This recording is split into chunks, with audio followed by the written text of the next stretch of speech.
महाभारत काल में अश्वसेन नाम का एक सांप था जो कर्ण के बाण पर चढ़ करके अर्जुन को मारना चाहता था।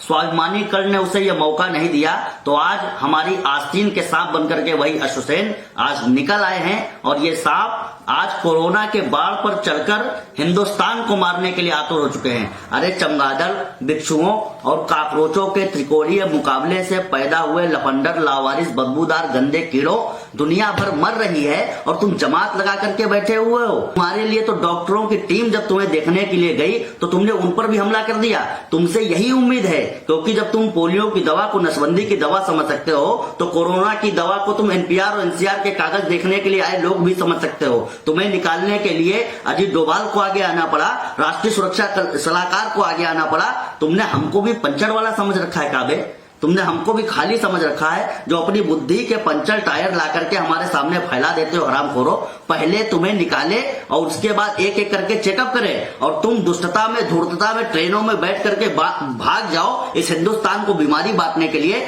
जालीदार टोपी में चुल्लू भर पानी डाल के मर क्यों नहीं जाते बे? पानी में डूब कर मर क्यों नहीं जाते?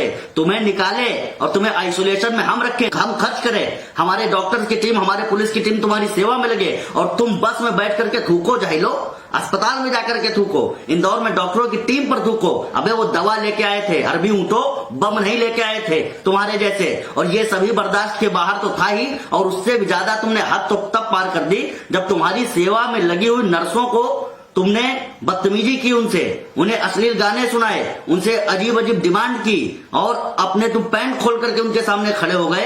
अरे आत्मा के नंगे लोगों, मैं कहना चाहता हूं कि तुमने खोल के दिखाई दी अपनी औकात। मैं ये कहना चाहता हूं कि नंगे नहीं हो गए हैं, ये पिछले 1000 साल से नंगे हैं, ये आप देख नहीं पा रहे हो। बेहुदेपन के अरब सागर, बेशर्मी के रेगिस्तानों और नंगई के हिमालयों, तुम्हारी सेवा में जो नर्सें लगी हुई थी उनसे तुम ये बेहुदा हरकत करते समय मर क्यों नहीं गए? वैसे भी जमात में कोई रामचरितमानस तो पढ़ाई नहीं जाती है। भाईजान कह रहे थे कि भाईजान के कपड़े उतर गए, भाईजान के कपड़े नहीं उतरे। मुझे तो ऐसा लगता है कि अस्पताल के आइसोलेशन वार्ड में किसी ने योगी बाबा का भाषण चला दिया, इस वजह के सारे तहमत खुल गए। अरे हरामखोरो, योगी बाबा के चक्कर में मत पड़ो, वरना जो तुम थूक रहे हो तुमसे चटवा भी लेगा। और एक बात और कहना चाहता हूं, सरकार से और निवेदन करना चाहता हूं कि इन एक एक हरामखोरों को पाताल से ढूंढ करके निकालो और किसी ऐसी जेल में ठूस दो जहां सारे के सारे कोरोना पॉजिटिव लोग हों, मरो सालो वही। बस कैसे भी इस बार आप देश बचा लो और इनके हिमायतियों को, मैं जनता से निवेदन कर रहा हूं,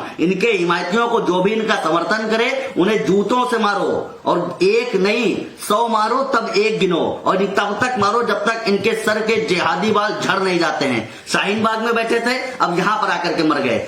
ये हिंदुस्तान, बहुत कह रहे हिंदुस्तान हमारे बाप का है, हिंदुस्तान तुम्हारे बाप का नहीं है, क्योंकि तुम्हारा बाप हिंदुस्तान में रहने के लायक ही नहीं है। और ये ओवैसी, कन्हैया कुमार, स्वरा भास्कर, राजदीप सरदेसाई, बरखा दत्त, अभिसार और इनका आका, वो क्या नाम उसका, वो महिषासुर रवीश कुमार, वो रवीश कुमार तो अलग टाइप का एकदम चरस लेता है, पता नहीं किस ब्रांड की।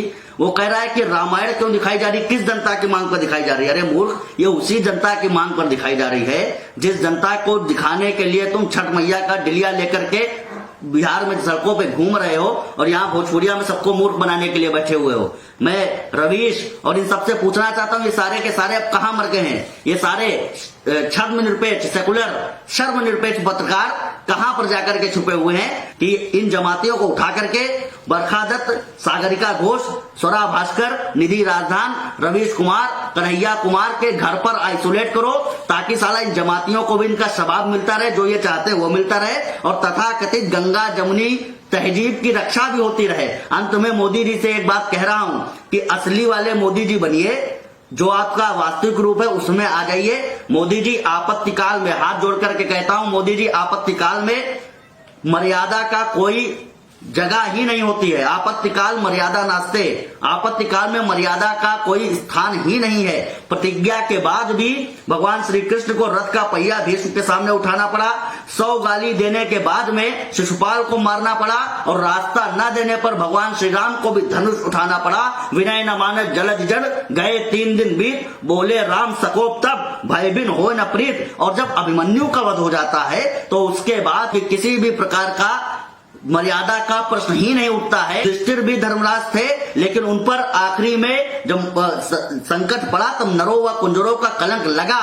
इसलिए मैं आपसे निवेदन करना चाहता हूं, ये जो सारे लोग छिप करके गए हैं, ये जो लोग हमारे देश से पैसा कमाते हैं, जो हमारे देश से बड़ी बड़ी फिल्में बनाते हैं, वे सारे लोग इस समय कोई सामने नहीं आ रहा है। मैं कहना चाहता हूं कि अगर तुम्हारी फिल्में हमारे देश के युवाओं ने अपने पिताजी की जेब से कुछ पैसे निकाल करके ना देखे होती तो अब तक तुम मुंबई के चौपाटी पर अमिताभ बच्चन की कार का पंचर बनाने का काम कर रहे होते। मोदी जी से मैं फिर से निवेदन करना चाहता हूं, कुछ ऐसा कीजिए, कुछ ऐसा कर दीजिए कि आने वाले समय में जब इस आपदा काल की चर्चा हो और कोई पूछे कि भारत की रक्षा किसने की, तो कोई एक समझदार बच्चा उठ करके खड़ा हो और अपनी मेज से बड़े गर्व के साथ कह सके, माननीय नरेंद्र दामोदर दास मोदी। इन जमातियों को उनकी औकात बताएं, जो ये चाहते हैं, जिस तरीके से समझना चाहते हैं, उन्हें इस तरीके से समझाया जाए। दो पंक्तियां कह देता हूं कि मोदी जी अब भूल न जाना किए देश से वादों को, मोदी जी अब भूल न जाना किए देश से वादों को, सबक सिखा दो तबलीगी जमात की नाजायज औलादों को, सबक सिखा दो इस जमात की नाजायज औलादों को, सबक सिखा दो इस जमात की नाजायज औलादों को।